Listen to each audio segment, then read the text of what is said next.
నమస్కారం.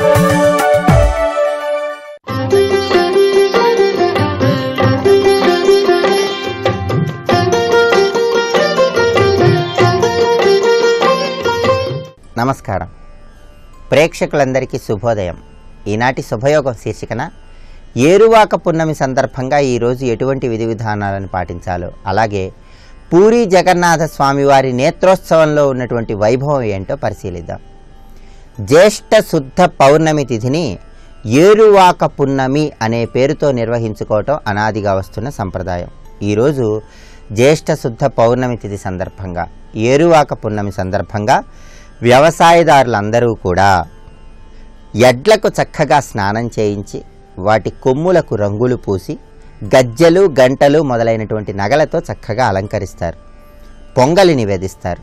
సాయంత్రం నాగళ్లను రంగులతో అలంకరింపజేయాలి. మేళ తాళాలతో ఆ నాగళ్లను భుజం మీద పెట్టుకొని ఎడ్లతో పాటుగా వ్యవసాయదారులందరూ కూడా పొలానికి వెళతారు. అక్కడ నాగళ్లను పూజించి దుక్కి దున్నటం ప్రారంభిస్తారు. దీన్నే హలకర్మ అనే పేరుతో పిలుస్తారు. హలకర్మ అంటే నాగలి సాగించటము అని అర్థం. ఈ విధంగా ఏరువాక పున్నమి నాడు హలకర్మను నిర్వహించాలని, అదేవిధంగా ఏరువాకతో దున్నగా వచ్చినటువంటి ధాన్యము, మనం దంచినప్పుడు వచ్చేటటువంటి బియ్యాన్ని స్వీకరించి వాటిని ఉపయోగించుకోవాలని శాస్త్రాలలో వివరించడం జరిగింది. ఏరువాక పున్నమి రోజు 5 నాగళ్లతో ఏరువాకను సాగించినట్లయితే గ్రామంలో చక్కటి సుభిక్షం కలుగుతుందని కృష్ణ యజుర్వేదంలో మనకు వివరించడం జరిగింది. అలాగే ఈ ఏరువాక పున్నమి నాడు వామన రూపంలో ఉన్నటువంటి శ్రీ మహావిష్ణువు ప్రీతి కోసం ఉదకుంభం దానంగా ఇవ్వాలి. అంటే జల కలశం ఈరోజు ఎవరికైనా దానం ఇవ్వాలి. అలాగే మంచి గంధం కానీ, విసనకర్ర కానీ ఈ ఏరువాక పున్నమి సందర్భంగా ఎవరికైనా దానం ఇస్తే గ్రహదోష తీవ్రతను తగ్గింపజేసుకొని ఉత్తమ ఫలితాలను పొందవచ్చని వామన పురాణంలో మనకు వివరించడం జరిగింది. అలాగే ఈరోజు పూరీ జగన్నాథ స్వామివారి నేత్రోత్సవం. పూరీ జగన్నాథ స్వామివారి నేత్రోత్సవాన్ని జగన్నాథుడి స్నానోత్సవము అనే పేరుతో పిలుస్తారు. ఈరోజు ప్రసిద్ధ పుణ్యక్షేత్రమైనటువంటి పూరీలో గర్భాలయంలో కొలువుదీరి ఉన్నటువంటి దారువుతో, అంటే చెక్కతో తయారు చేయబడినటువంటి సుభద్ర, బలభద్రుడు, జగన్నాథుడు ఈ మూల విరాట్ విగ్రహాలను ఆలయ ప్రాంగణంలో ఉన్నటువంటి స్నాన వేదిక మీదకు తీసుకొస్తారు. అలా తీసుకువచ్చి ఆలయంలో ఉన్నటువంటి బావి నుంచి సేకరించిన 108 కుండల నీళ్లతో ఆ ముగ్గురు దేవతల విగ్రహాలకు అభిషేకం చేస్తారు. ఈ వేడుకని పూరీ జగన్నాథుడి స్నానయాత్ర అనే పేరుతో పిలుస్తారు.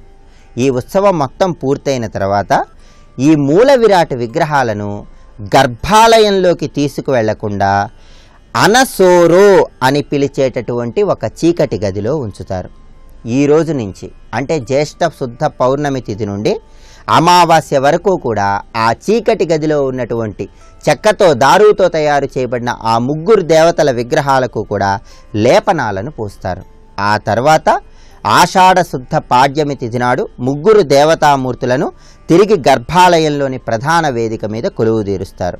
రథయాత్రకు ఒకరోజు ముందు జరిగేటటువంటి ఈ వేడుకను నవయవ్వన దర్శనము అనే పేరుతో పిలుస్తారు. అంటే ప్రధానంగా ఈరోజు నేత్రోత్సవం సందర్భంగా, స్నానోత్సవం సందర్భంగా పూరీ క్షేత్రంలో 108 కుండల నీటితో సుభద్ర, బలభద్రుడు, జగన్నాథుడు ముగ్గురు దేవతామూర్తుల విగ్రహాలకు చక్కగా అభిషేకాన్ని నిర్వహిస్తారు. ఈ సందర్భంగా పూరీ జగన్నాథుడిని మనస్సులో స్మరించుకున్నట్లయితే జగన్నాథుడు, సుభద్ర, బలభద్రుడు వీళ్ళ అనుగ్రహానికి విశేషంగా పాత్రులమై చక్కటి శుభ ఫలితాలను సిద్ధింపజేసుకోవచ్చు. రేపటి శుభయోగం శీర్షికన శనివారం సందర్భంగా శనిదోష తీవ్రతను తగ్గింపజేసుకోవటానికి ఎటువంటి ప్రత్యేకమైన విధి విధానాలను పాటించాలో పరిశీలిద్దాం. నమస్కారం.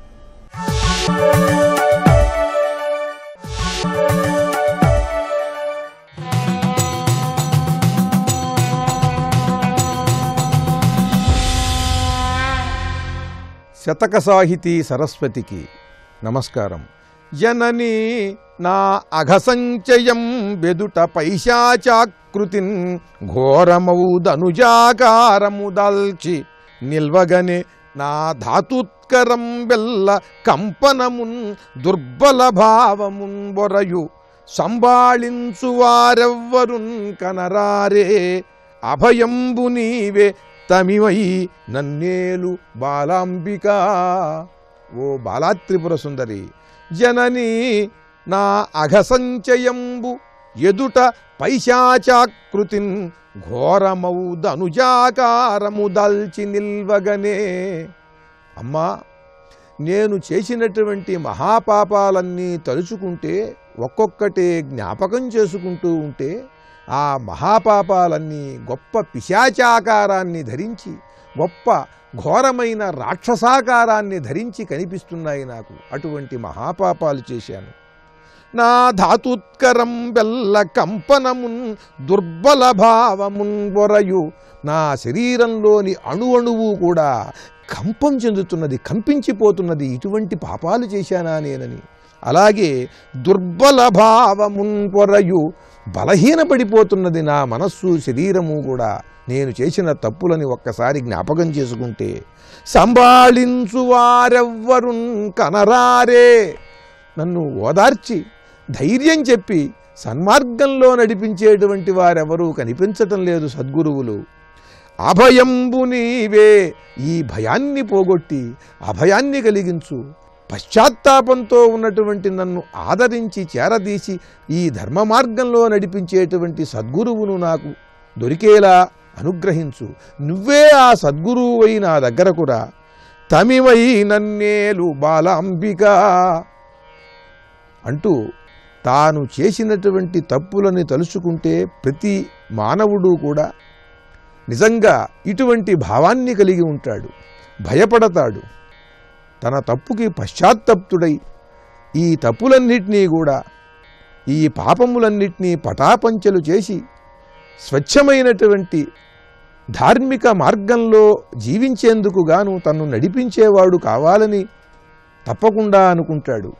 అటువంటి స్థితిలో ప్రతి ఒక్కరికి కూడా ధైర్యాన్ని, ధార్మిక బుద్ధిని కలిగిస్తూ చక్కని పద్యరచన చేసి గొప్ప శతకాన్ని మనకు అందించిన భక్తి తత్పరులు, విద్వత్కవులు, బాలాదేవి ఉపాసకులు శ్రీ ఈశ్వర సత్యనారాయణ శర్మ గారి బాలాంబికా శతకంలోని మరి ఒక పద్యం గురించి రేపు ఉదయం తెలుసుకుందాం.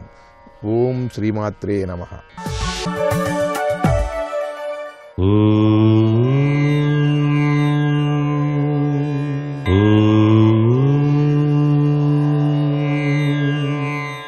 ఓం నమో నారాయణాయ.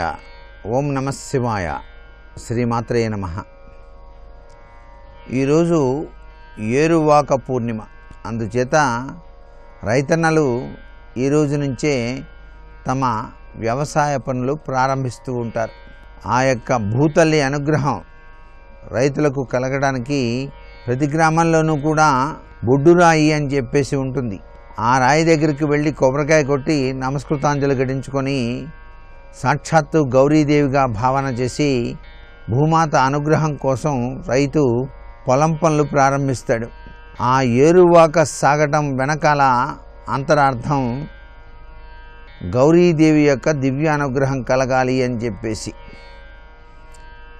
ఇలా ఈ రీతిన గనక పొలం సాగుకు సంబంధించినటువంటి పనులు గనక ప్రారంభించినట్లయితే ధరణీమాత దివ్యవంతమైన అనుగ్రహంతో రైతన్నలను సంరక్షిస్తుంది. పంట బాగా పండటానికి కూడా ఈ ఏరువాక మహోత్సవాలు తప్పనిసరిగా ప్రతి ఒక్కరూ కూడాను ఆచరించేటువంటి సంప్రదాయం. ఈ రోజునే ఇంటి వద్ద పొంగలి నైవేద్యంగా చేసి పార్వతీమాతకు సమర్పించడం కూడా సనాతన ధర్మంగా కూడా చెప్పవచ్చు. అంటే ఆవు పాలతో తయారు చేసినటువంటి పొంగల్ని గనక పార్వతీమాతకు నైవేద్యంగా సమర్పించి, అమ్మా నీ దివ్యవంతమైన అనుగ్రహాన్ని ప్రసాదించవలసింది అని చెప్పేసి రైతులు పొలం పని చేయటానికి ప్రారంభించడానికి బయలుదేరి వెళ్తారు. ఈరోజు ఇది చాలా సుదినంగా కూడా భావన చేస్తారు. రైతులకు సహకరించేటువంటి అంటే ఎద్దులు సాక్షాత్తు శివుని యొక్క వాహనంగా భావిస్తూ ఆ ఎద్దులకి చక్కటి గంటలు కట్టి పొలంలోకి తీసుకుని వెళ్ళి తిప్పేటువంటి సాంప్రదాయం కూడా ఉంది. అంతేకాక ఏరువాక పౌర్ణమి శుక్రవారంతో కూడి వచ్చింది. ఇక్కడ రైతుల పాలిట ఆమె ధాన్యలక్ష్మి. ఆ ధాన్యలక్ష్మి అనుగ్రహం కోసం ఈ శుక్రవారం నాడే ఏరువాక పౌర్ణమిని చక్కగా ఆచరించడం కూడాను విశేషప్రదంగా గుర్తెరుగుదాం. సర్వే జనా సుఖినో భవంతు.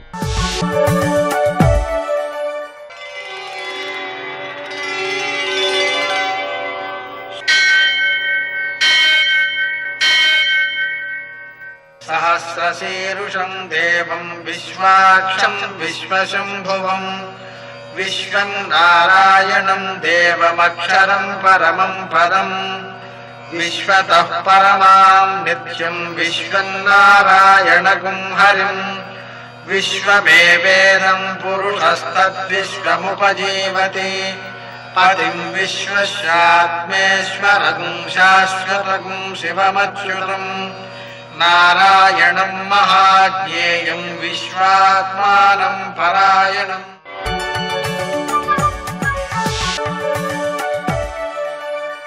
సూర్యశౌర్యమథేందురింద్రపదవీ సన్మంగళం మంగళం. లక్ష్మీం క్షీరసముద్రరాజతనయాం శ్రీరంగధామేశ్వరీం దాసీభూత సమస్తదేవవనితాం లోకైకదీపాంకురాం శ్రీమన్మందకటాక్షలబ్ధ విభవ బ్రహ్మేంద్ర గంగాధరాం త్వాం త్రైలోక్యకుటుంబినీం సరసిజాం వందే ముకుంద ప్రియాం. నేటి కాలమాన విశేషాలు గమనిద్దాం. స్వస్తి శ్రీ చాంద్రమాన హేమలంబనామ సంవత్సరం ఉత్తరాయణం, గ్రీష్మ ఋతువు, జ్యేష్ఠమాసం, శుక్లపక్షం, శుక్రవారం. సూర్యోదయం 5:44, సూర్యాస్తమయం 6:46. తిథి పూర్ణిమ సాయంకాలం 6:38 వరకు. నక్షత్రం జ్యేష్ఠ తెల్లవారుజామున 5:10 వరకు. వర్జం ఉదయం 8:30 నుంచి 10:18 వరకు. దుర్ముహూర్తం ఉదయం 8:20 నుంచి 9:13 వరకు. మరణ మధ్యాహ్నం 12:41 నుంచి 1:33 వరకు. అమృతకాలం రాత్రి 7:17 నుంచి 9:05 వరకు. రావుకాలం శుక్రవారం కాబట్టి ఉదయం 10:30 నుంచి 12 గంటల వరకు. అష్టక వర్గరీత్యా శుభప్రదమైన సమయం ఉదయం 8 గంటలకి. నేటి విశేషాలు. బిల్వత్రాత్ర వ్రతం. ఈ 3 రోజులు బిల్వములతో లక్ష్మీదేవిని పూజించడం, శివుణ్ణి పూజించడం చాలా విశేషమైన సంపదను అందిస్తాయి. బిల్వ వృక్షాలను నాటి సంరక్షించటం లక్ష్మీదేవి యొక్క పూర్తి అనుగ్రహాన్ని అందిస్తుంది. బిల్వ శబ్దానికి నిరుక్తంలో అర్థం చెప్పారు. దుర్భిక్షంలో కూడా ప్రాణులను కాపాడేది బిల్వము అని. కాబట్టి ఆ బిల్వ వృక్ష ఆరాధన చాలా ఉత్తమ ఫలితాలను అందజేస్తుంది. తిలదానం చేయడం ద్వారా ఆరోగ్యం, ఆయుర్దాయం, గండదోషాలు తొలగిపోవడం, శనిదోషం తొలగిపోవడం మొదలైన సత్ఫలితాలు సిద్ధిస్తాయి. వట సావిత్రి వ్రతాన్ని ఆచరించడం ద్వారా సౌభాగ్యం సిద్ధిస్తుంది. భౌత్యక మన్వాది కాబట్టి పితృదేవతలను ఆరాధించడం ద్వారా సంతానం అభివృద్ధిలోకి వస్తారు. జ్యేష్ఠ పూర్ణిమ కాబట్టి జ్యేష్ఠమాసం పూర్ణిమ. చక్కగా సముద్ర స్నానం చేయడం ద్వారా సకల నదీ తీర్థ స్నాన ఫలితం సిద్ధిస్తుంది. అలాగే ఈరోజు జ్యేష్ఠా నక్షత్రం పూర్ణిమ నాడు కలిసింది కాబట్టి గొడుగు, చెప్పులు మొదలైనటువంటివి దానం చేయడం ద్వారా విశేషమైన ఫలితం సిద్ధిస్తుంది. ఉదయకాలం పూర్ణిమ ఉన్నందువలన పూర్ణిమకు సంబంధించినటువంటి హోమం, పూర్ణిమా హోమం ఈరోజే చేస్తారు. ఈ పౌర్ణమినే ఏరువాక పున్నమిగా వ్యవహరిస్తారు. రైతులు, అన్నదాతలు వ్యవసాయపు పనులు ప్రారంభించడానికి ఇది సుదినం. నేటి ఆణిముత్యాలు.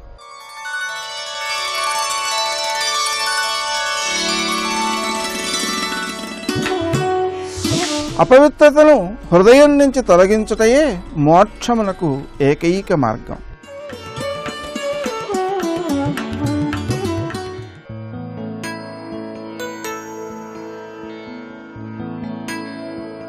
ఒకరు నేర్పగా వచ్చేది మితం, ఒకరి నేర్పుని అర్థం చేసుకోగలిగితే సాధించేది అనంతం.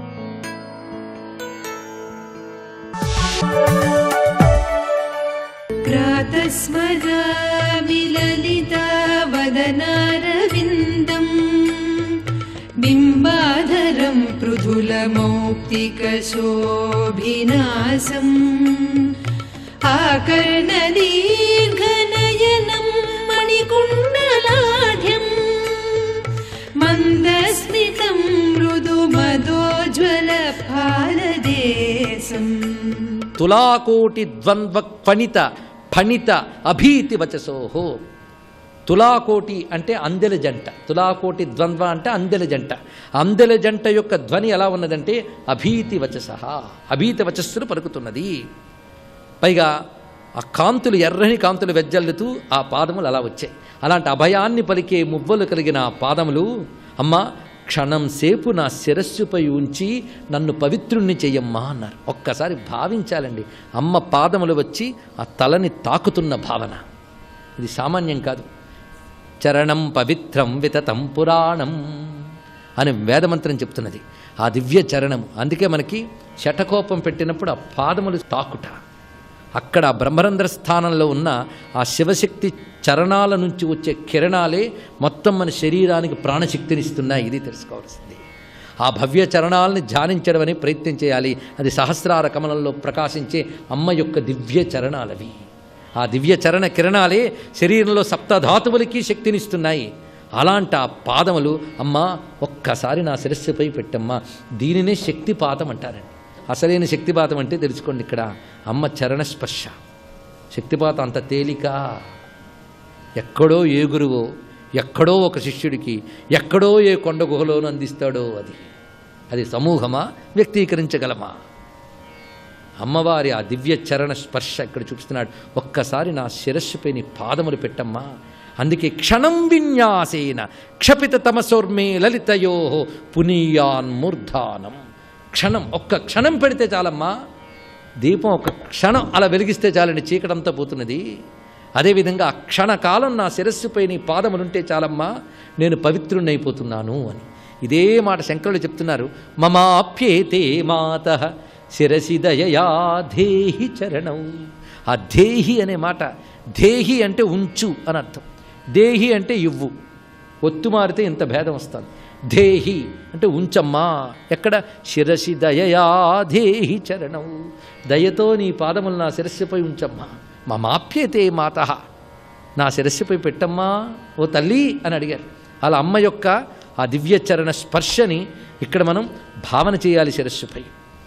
పవిత్రీకుర్యుర్నః పదతల భువ పాటల రుచః పరాగాస్తే పాప ప్రశమనధురీణా పరశివే కణం లబ్ధుం యేషాం నిజ శరిషి కామాక్షి వివశా వలంతో యాతన్వంచహమహమికాం మాధవముఖా. 14వ శ్లోకంలో చెప్పిన భావం చూడండి. పవిత్రీకుర్యుర్నః, అమ్మా మమ్మల్ని పవిత్రము చేయుగాక. ఏమిటి? నీ పాద తలమునందు అంటే అరిపాదాలలో ఉన్నటువంటి పరాగము అంటే పాదధూళి, ఆ పాదధూళి మమ్మల్ని పవిత్రము చేయుగాక. ఆ పాదధూళి ఎటువంటిది అంటే పాప ప్రశమన ధురీణాహ, పాపములను సమూలంగా నాశనం చేయగలిగే శక్తి కలిగినటువంటి పరాగమది. ఆ పరాగము మమ్మల్ని పవిత్రము చేయుగాక. ఆ పరాగం అంత తేలిక కాదమ్మా. అందులో ఒక కణం దొరికితే చాలు అని ఆ మణిద్వీపంలో నీ వాకిట విష్ణువాది సమస్త దేవతలు కూడా అహమహమిక, నేనంటే నేను ముందుకొస్తారమ్మా పాదధూళి కణం కోసం. కణం లబ్ధుం యేషాం నిజ శిరసి, శిరస్సుపై దాన్ని దాల్చడం కోసమని దేవతలందరూ నేనంటే పోటీ పడుతుంటారు. అలాంటి ఆ పరాగము నేను ధ్యానం చేస్తున్నాను, నన్ను తరింపజేయుగాక. ఎందుకంటే అది దాల్చుదాము అంటే బ్రహ్మాది దేవతలకే లభ్యం కాదు. దాల్చలేని దాన్ని ధ్యానిస్తానమ్మా నేను. ధ్యానమాత్రం చేతనే నన్ను పవిత్రం చేయుగాక. ఇక్కడ జాగ్రత్తగా చూడండి. అమ్మ పాదధూళి, అమ్మ పాదధూళి అంటే ఎక్కడి నడిచి వచ్చింది ఆవిడ? సాధారణంగా పాదధూళి అంటే అర్థం ఏంటండి? అందుకే శంకరులు సౌందర్యలహరిలో చెప్పినట్లే ఇక్కడ కూడా ఒక చక్కని శబ్దం వేశారు మహానుభావుడు. పరాగము అని మాట వేశాడు ఇక్కడ. పరాగము, పరాగం అనే మాటకు నిజానికి పుప్పొడి అని అర్థం అండి. పువ్వులో ఉన్న ధూళి, పువ్వులో ఉన్న ధూళి బయట నుంచి రా, దాని నుంచి ఉత్పన్నమవుతుంది. అదేవిధంగా అమ్మ పాదములకి ఆ తల్లి సంకల్పం చేతనే ఉత్పన్నమైన పరాగంట అది, ఆ పాద పద్మాలు. అది ఇక్కడ చెప్పడం. ఈ పరాగం సామాన్యం కాదండి. బ్రహ్మదేవుడికి 14 భువనాలు నిర్మాణం చేయమని అమ్మ ఆర్డర్ ఇచ్చారట. 14 భువనాలు. సరేనమ్మా చేస్తాను, కానీ రా మెటీరియల్ ఏదమ్మా అని అడిగాడు. కొండలు చేయమన్నప్పుడు మట్టి ఇవ్వాలి, మరి 14 భువనాలు చేయాలన్నప్పుడు ఏమి ఇవ్వాలి అంటే అమ్మ తన పాదధూళి కణం ఇచ్చింది. ఆ కణం జాగ్రత్తగా తీసుకుని కళ్ళకు అద్దుకున్నట్టు, ఎందుకంటే అమ్మ పాదధూళి కణం కదా, అందుకు దాన్ని జాగ్రత్త చేసి మెదిపాడు ఆయన. మెదిపి చక్కగా చేసి దానితో 14 భువనాలు నిర్మాణం చేశాట. 14 భువనాలు నిర్మాణం చేసిన తర్వాత విష్ణువుతో చెప్పాడు, అమ్మ ఇచ్చిన ధూళి కణంతో తయారు చేశాను అన్నాడు. అవునా, అయితే నా శిరస్సు మీద దీన్ని మోస్తాను అని ఆయన తన 1000 పడగలతో మొత్తం భువనాలన్నిటి మోస్తూ ఉన్నట్ట. ఆ తర్వాత ప్రళయకాలం వచ్చిందండి. ఈ భువనాలన్నీ దగ్ధం చేయక తప్పదు. ఆ పన్ను 3వ వాడిది. ఎవరిది? రుద్రుడిది. ఆయన ఏం చేశాడు, వెంటనే దాన్నంతటినీ భస్మం చేశాడు. భస్మం చేశాక నేను ఇప్పుడు భస్మం చేసిందంతా 14 భువనములు అమ్మ పాద ధూళి కణంతో తయారైంది. అలాంటప్పుడు ఆ బూడిదని ఊరికనే వదిలేయకూడదు అది అని చెప్పి అదంతా తీసుకుని ఒళ్ళంతా పూసుకున్నట్టండి. ఇక్కడ అంత పవిత్రమైందని చెప్పి అది ఇక్కడ వర్ణించారు శంకర. తనీయం సంపాంసుం తవ చరణ పంకేరుగ భవం విరించి సంచిన్వన్ విరచయతి లోకాన వికలం వహచ్చేనం శౌరి కథమపి సహస్రేణ శిరసా హరస్సంక్షుజ్జైనం భజతి భసితోద్ధూలన విధిం. అది వర్ణించారు అక్కడ. ఆ భావం చూడండి ఇక్కడ. పాదపద్మము నుంచి వచ్చిన ధూళికణం అనగానే పరాగం, అంత శక్తివంతమైనదండి. అయితే ఇక్కడ ఒక్కసారి మనం ఈ శ్లోకంలో చూస్తే అమ్మ పాద ధూళికణం, అమ్మ పాదాలు ఎలా ఉంటాయి? ఎర్రగా ఉంటాయి. అందులోంచి వచ్చిన ధూళికణం అంటే అదే మనకి అమ్మ పాదాలను అర్చించిన కుంకుమండి. అది మనకి ఇస్తారు. అందుకే అమ్మవారి ప్రసాదం కుంకుమ, అయ్యవారి ప్రసాదం విభూది. ఎందుకంటే ఆయన భస్మం చేసి పూసుకున్న కనుక తెల్లగా ఉంది, అమ్మవారి పాదం నుంచి వచ్చింది ఎర్రగా ఉంది కనుక కుంకుమ అది చూపిస్తున్నారు. అందుకే అమ్మ పాదాలనంటే నా కుంకుమ పరాగం ఉన్నదే అంత శక్తివంతమైనది. అమ్మ పాదముల నుంచి ఉత్పన్నమైనదే కావచ్చు, అమ్మ పాదాలకు పూజించిన కుంకుమకు కూడా అంత శక్తి ఉంది తెలుసుకోండి. అందుకే అమ్మ పాదాలనంటే నా కుంకుమను అంత భక్తిగా ఈ భావంతో ధరించితే పవిత్రీకుర్యున్నః, తప్పకుండా మనల్ని పవిత్రింపజేస్తున్నది అనే భావం ఇక్కడ అమ్మ పాద పరాగ మహిమ అనేది ఈ శ్లోకంలో చెప్పినటువంటి అద్భుతమైన విశేషం. ఇప్పుడు మరొక శ్లోకంలో ప్రవేశిస్తున్నాం. ఈ 17వ శ్లోకంలోకి వెళ్దాం. జపాలక్ష్మీ శోణో జనిత పరమజ్ఞానలహరీ వికాస వ్యాసంగో విఫలిత జగజ్జాడ్య గరిమా మనఃపూర్వాద్రిమ్మే తిలకయతు కామాక్షితరసా తమస్కండద్రోహి తవ చరణపాథోజరమణః. నీ పాదములనే పద్మబాంధవుడు. పాథోజరమణ అంటే పద్మప్రియుడు. అంటే ఎవరండి? పద్మప్రియుడు అంటే ఎవరు? సూర్యభగవానుడు. నీ పాదములనే సూర్యుడు నా మనస్సనే ఉదయాద్రిపై భాషించుగాక అన్నాడు. అంటే ఉదయాద్రి మీద సూర్యుడు వచ్చినట్లుగా నా మనస్సనే ఉదయాద్రి మీద నీ పాదములనే సూర్యుడు ఉదయించాలి. అంటే ఇప్పుడు పాదాలకి సూర్యుడికి ఉన్న పోలిక చెప్పాలండి. సూర్యుడు ఎలా ఉంటాడు? ఉదయించేటప్పుడు ఎర్రగా ఉంటాడు. అలాగే నీ పాదములు కూడా జపాలక్ష్మీ శోణో, జపాకుసుమము వంటి ఎర్రని కాంతులతో ఉన్నాయి నీ యొక్క పాదములు. సూర్యుడు అలాగే ఉంటాడు. జపాలక్ష్మి, లక్ష్మి అంటే వెలుగు. జపాలక్ష్మీ శోణో, జపాకుసుమం అంటే తెలుగులో దాసాని పువ్వు. దాసాని పువ్వు వంటి ఎర్రని కాంతి కలిగినటువంటి నీ పాదములు సూర్యుని వలె ఉన్నాయి. అలాగే సూర్యుడు రాగానే ఒక్కసారిగా కమలములు వికసిస్తాయి. అలాగే నీ పాదపద్మములనే సూర్యుడు నా మనస్సుని ఉదయాద్రిపై ఉదయించగానే నాలో జ్ఞానము పరంపరగా వికసిస్తుందమ్మా, జ్ఞాన కమలం వికసిస్తూ ఉన్నది. అదేవిధంగా సూర్యుడు రాగానే మత్తుపోతుందండి. అందుకు విఫలిత జగజ్జాడ్య గరిమ, జగతికి పట్టిన జాడ్యం ఆ సూర్యుడు ఎలా పోగొడతాడో జీవుడికి పట్టిన జాడ్యం మనస్సులో నీ పాదకమలాలు ధ్యానిస్తే పోతుందమ్మా అన్నారు. ఇక్కడ మనస్సుపై ఉదయించుగాక అంటే అర్థం ఏంటంటే నా ధ్యానంలో నీ పాదాలు కనబడాలి. ధ్యానం చేయాలని కూర్చుంటామే కానీ ధ్యానంలో పట్టుకోగలగడం మన వల్ల అవుతుందా? అమ్మా నేను ధ్యానానికి కూర్చోగానే దయతో నా ధ్యానంలో నీ పాదాన్ని కనిపింపజేయమ్మా, అది నా మనస్సు అనే ఉదయగిరి మీద అన్నాడు. అంటే నీ మనస్సు ఒక పర్వతమంత ఉన్నతంగా ఉండాలండి. ఆ ఉన్నత దశకు చేరుకోగలిగితే అక్కడ అమ్మ యొక్క చరణకమలములు ఉదయించితే అప్పుడు జరుగుతున్నది ఆ ఎర్రని కాంతుల ప్రతిఫలము. ఇక్కడ జపాలక్ష్మీ శోణం అనే మాటకు మరొక అర్థం ఉన్నది. అమ్మ పాదముల యొక్క వెలుగు జపాకుసుముల వలె ఉన్నదని ఒకటి, ఇన్నాళ్ళు నువ్వు చేసిన జపములకు ఫలముగా వెలిగి కనిపిస్తున్నాయి అమ్మ చరణములు. ఇది కూడా దీనిలో తెలుసుకోవాల్సిన అద్భుతమైన భావం. అందుకు మొదట జపం చెప్పాడు.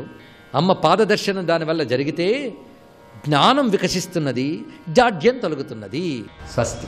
నమో ఆంజనేయం నమో దివ్యకాయం నమో వాయుపుత్రం నమో సూర్యమిత్రం నమో నిఖిల రక్షాకరం రుద్రరూపం నమో మారుతిం రామదూతం నమామి.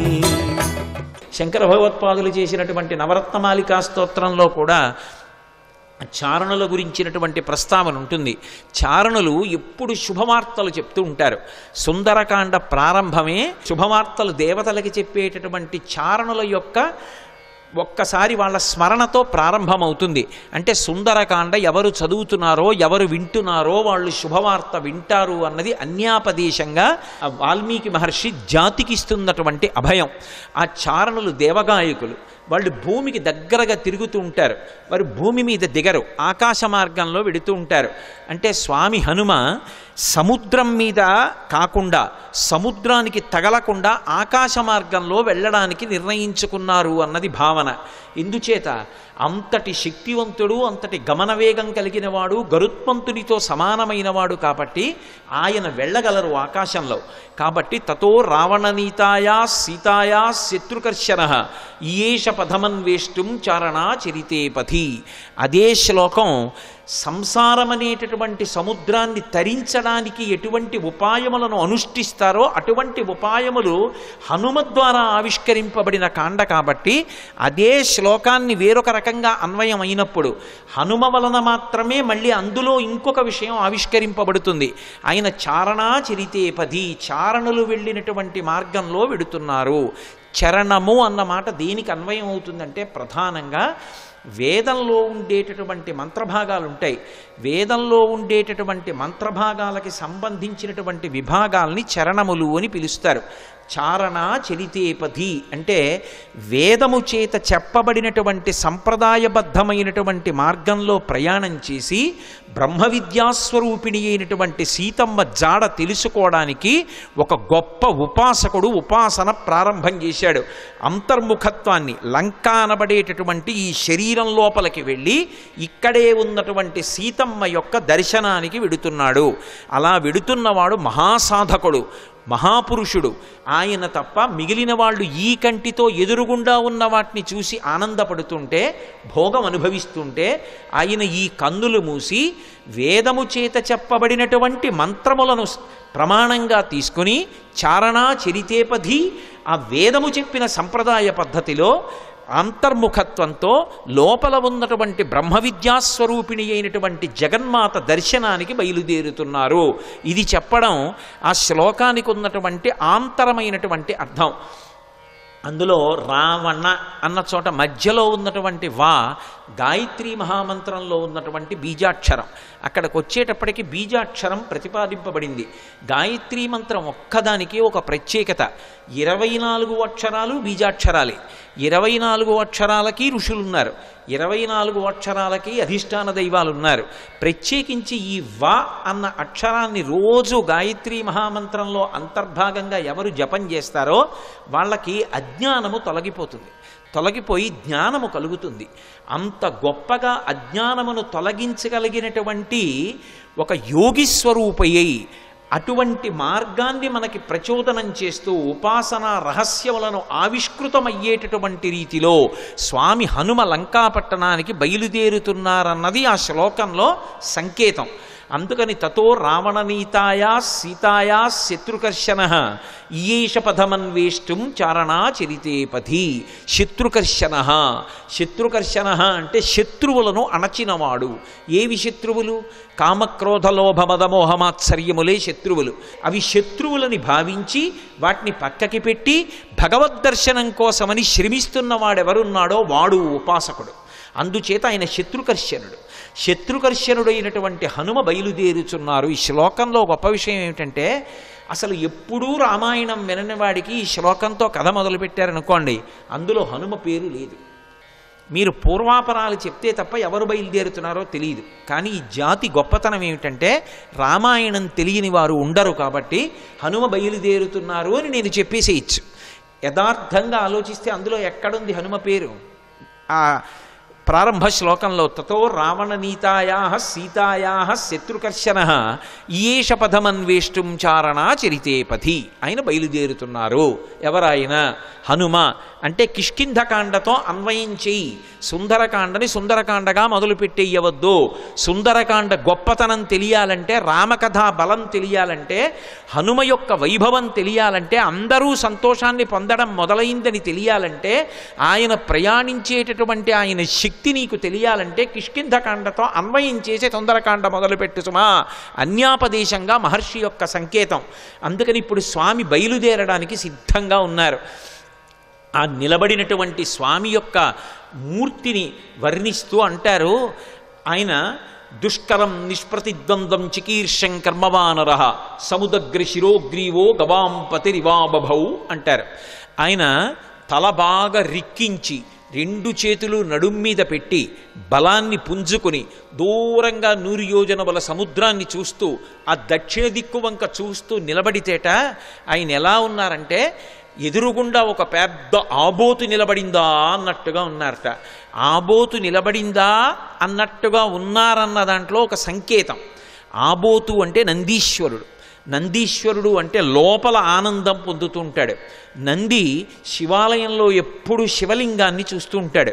పృష్ఠభాగాన్ని ప్రపంచానికి ఇస్తాడు, దృష్టిని శివలింగం మీద పెడతాడు. దుష్కరం నిష్ప్రతిద్వంద్వం చికీర్షం కర్మవానర సముదగ్ర శిరోగ్రీవో గవాం పతిరివాబభౌ. అసలు ఆ శ్లోకాన్ని చదవడం కష్టం.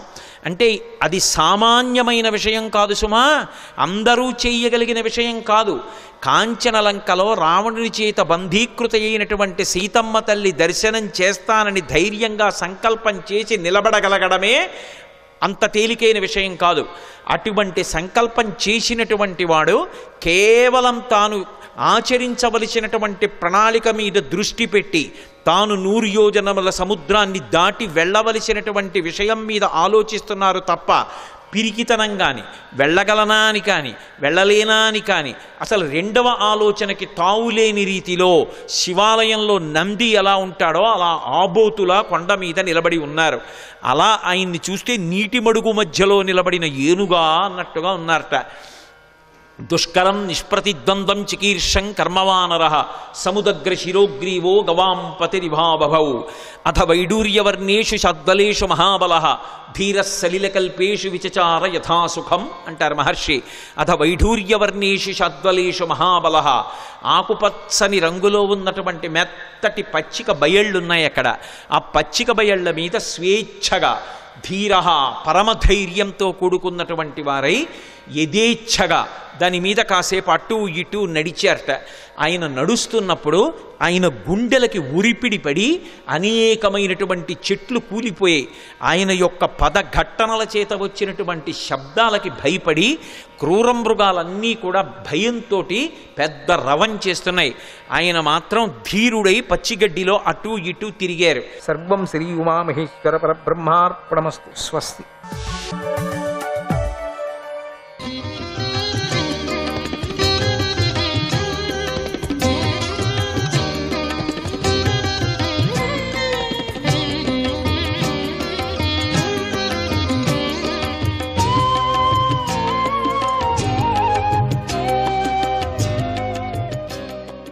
సంకర్షణాయ నమః. ఈ వరుణుడు వచ్చి వచ్చి అడుగుతూనే ఉన్నాడు, పళ్ళు రావాలా, పళ్ళు రావాలా అట్లా చెప్పుకొని వస్తూ ఉన్నాడు హరిశ్చంద్రుడు. మొదటి నుంచి 10 రోజులు కానీ తర్వాత పాలు అయిపోయి వచ్చాయి, పాల పళ్ళు కింద పడిపోవాలా, ఈ విధంగా చెప్పుకొని వస్తున్నాడు. సరే అని వరుణుడు వెళ్ళిపోయాడు. రోహితుడికి పాల పళ్ళు ఊడిపోయాయి. వరుణుడు అక్కడ ప్రత్యక్షమయ్యాడు. మళ్ళీ రాజుకు యజ్ఞం గురించి గుర్తు చేశాడు.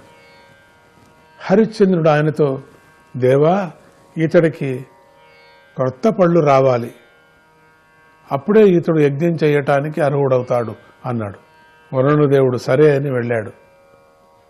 రోహితుడికి కొత్త పళ్ళు కూడా వచ్చాయి. వరుణుడు తిరిగి వచ్చి పుత్రుడిని ఇమ్మన్నాడు. హరిశ్చంద్రుడు, దేవా, ఈ బాలుడు రాకుమారుడు. కవచాన్ని ధరించినప్పుడే ఇతడు యజ్ఞ పశువు కావటానికి యోగ్యతను పొందుతాడు అన్నాడు. హరిశ్చంద్ర మహారాజుకు పుత్రుడి యందున్న అనురాగం ఆసక్తిగా మారిపోయింది. ఆయన ప్రేమ పాశానికి బద్ధుడైపోయాడు. కనుకనే వరుణదేవుడు రాగానే ఏవేవో సాకులు చెబుతూ తప్పించుకుంటూనే ఉన్నాడు. వరుణదేవుడు హరిశ్చంద్రుణ్ణి మన్నిస్తూనే ఉన్నాడు. రాజు చెప్పిన మాట ప్రకారం యజ్ఞకాలం ఎప్పుడవుతుందా అని వరుణదేవుడు ఎదురు చూశారు. ఇంతలో పెరిగి పెద్దవాడైన రోహితుడికి తండ్రి మాట ఇచ్చిన ఈ యజ్ఞం గురించి తెలిసింది. వెంటనే అతడు తన ప్రాణాలను రక్షించుకోవాలని ధనస్సును చేతిలో పట్టుకొని అడవిలోకి పారిపోయాడు. ఈ విషయం వరుణదేవుడికి తెలిసింది. వెంటనే ఆయన రాజు వద్దకు వచ్చి, మాట తప్పినందుకు నువ్వు హరిశ్చంద్రుడిని జలోదర వ్యాధితో బాధపడేలా శపించాడు. రాజుగారి పొట్టకు నీరు పట్టి పెద్దదైపోయింది. తన తండ్రి జలోదర వ్యాధితో పీడించబడుతున్నాడని అడవిలో ఉన్న రోహితుడికి తెలిసింది. పరుగున రాజ్యానికి చేరుకోవాలని సిద్ధపడుతుండగా ఇంద్రుడు అక్కడికి వచ్చి రోహితుడిని ఇలా వారించారు. భూమేహే పర్యటనం పుణ్యం తీర్థక్షేత్ర నిషేవణై. ఓ రోహిత కుమారా, తీర్థాలను క్షేత్రాలను సేవిస్తూ భూమిపై సంచరించు, దానివల్ల పుణ్యం లభిస్తుంది అని ఆదేశించాడు. రోహితుడు 1 సంవత్సర కాలం అడవిలోనే ఉండిపోయాడు. సంవత్సరం గడువు పూర్తి కాగానే ఇంద్రుడు ముసలి బ్రాహ్మణ రూపంలో వచ్చి మళ్లీ ఆదేశించి రోహితుడిని వెళ్లకుండా చేశాడు. ఇలా 2, 3, 4, 5 సంవత్సరాల కాలం గడిచిపోయింది. రోహితుడు 6వ సంవత్సరాన్ని కూడా అడవిలోనే గడిపాడు. తర్వాత నగరానికి తిరిగి రాసాగాడు. మార్గమధ్యలో అజీగర్తుడు అనే బీద బ్రాహ్మణుణ్ణి మధ్యపుత్రుడిని యజ్ఞపశువుగా కొన్నాడు. అతడి పేరు శునశ్శేపుడు. రోహితుడు అతడిని యజ్ఞపశువుగా వినియోగించటానికి తండ్రికి సమర్పించి నమస్కరించాడు. యజ్ఞపశువును కొనుక్కొని వచ్చాను ఈ బాలుణ్ణి. హరిశ్చంద్ర మహారాజు పురుషమేధం అనే యజ్ఞాన్ని చేశాడు. అందులో వరుణుడు అగ్ని మొదలైన దేవతలను ఆరాధించి జలోదర వ్యాధి నుండి విముక్తుడయ్యాడు.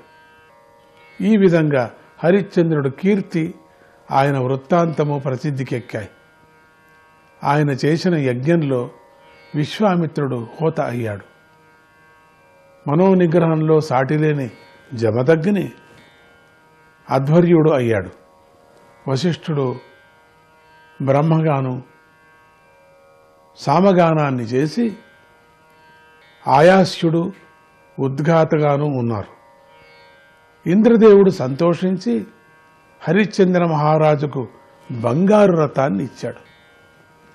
పరీక్షిత్ మహారాజు చెప్తున్నాడు, రాజా, యజ్ఞపశువుగా వచ్చిన శునశ్శేపుడి మహాత్మ్యాన్ని గురించి నీకు తర్వాత చెబుతాను.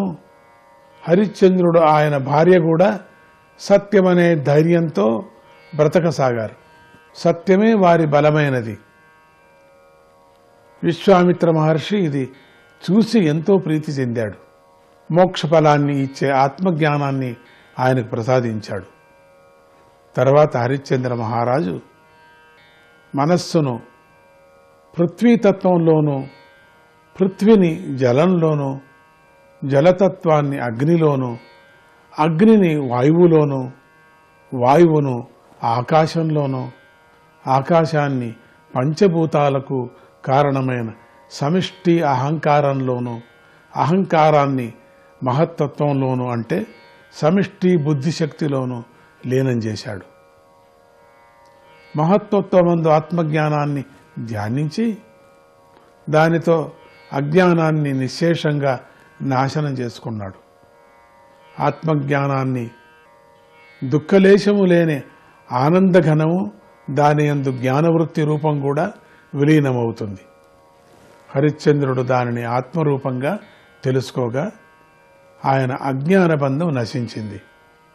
ఆ మహారాజు మాటలతో వర్ణించలేనిది, మనస్సుతో ఊహించలేనిది అయిన అఖండ సద్రూపమందు లీనుడై పరబ్రహ్మరూపిగా మారాడు.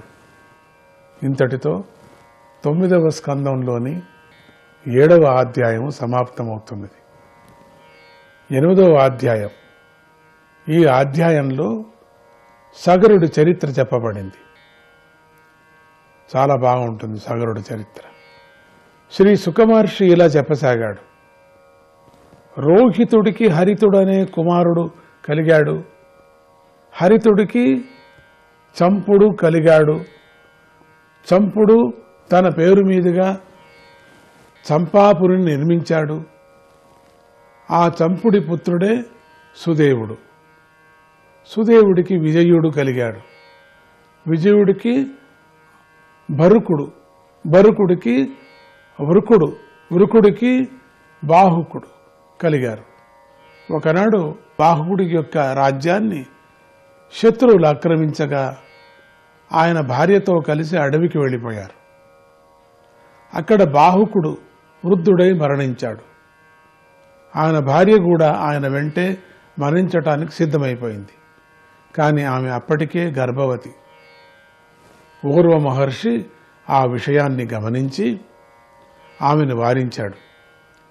అయితే ఆమె గర్భవతి అని తెలుసుకున్న ఆమె సవతులు అసూయను చెందారు. ఒక రోజున వారంతా కలిసి ఆమెకు అన్నములో విషం పెట్టారు. ఆ విషం ఆమెకు హాని కలిగించలేకపోయింది. ఏం చేయలేకపోయింది. ఆమెకు విషంతో కూడిన పిల్లవాడు పుట్టాడు. అందువల్ల అతడు సగరుడనే పేరుతో ప్రఖ్యాతి గడించి కీర్తిని పొందాడు. కొంతకాలానికి సగరుడు చక్రవర్తి అయ్యాడు. ఆయన పుత్రులు సముద్రాన్ని త్రవ్వారు. గురువైన ఓర్వుని ఆదేశంతో సగర చక్రవర్తి తాళజంగలను, యవనులను, హైహయనులను, అర్బరులను యుద్ధంలో జయించాడు. కానీ ఆయన మాటను అనుసరించి వారిని సంహరించకుండా వికృత రూపంలో చేసేశాడు. కొందరిని గుండ్లు గీయించాడు, కొందరికి మరికొందరికి గెడ్డాలను, ఇంకొందరికి జుట్టును, మరికొందరికి సగం గుండును ఉంచాడు. వారిలో కొందరిని పైవస్త్రం ఉండేటట్లుగాను, మరికొందరికి పైవస్త్రం లేకుండానే సంచరించే విధంగాను ఆదేశించి ప్రాణాలతో విడిచిపెట్టాడు. సగరుడు అశ్వమేధ యాగాలను చేసి సకల ప్రాణుల్లోనూ ఆత్మరూపుడై ఉన్నవాడు. సర్వదేవతా స్వరూపుడు, సకల వేద స్వరూపుడు అయిన శ్రీహరిని ఆరాధించాడు. పూర్వ మహర్షి బోధించిన ప్రకారంగా ఆ యాగాలన్నిటినీ చేశాడు. ఆ యాగాలలో దేవతలతో కలిసి విష్ణువు దర్శనమిచ్చాడు. కృష్ణాయ నమః, వాసుదేవాయ నమః.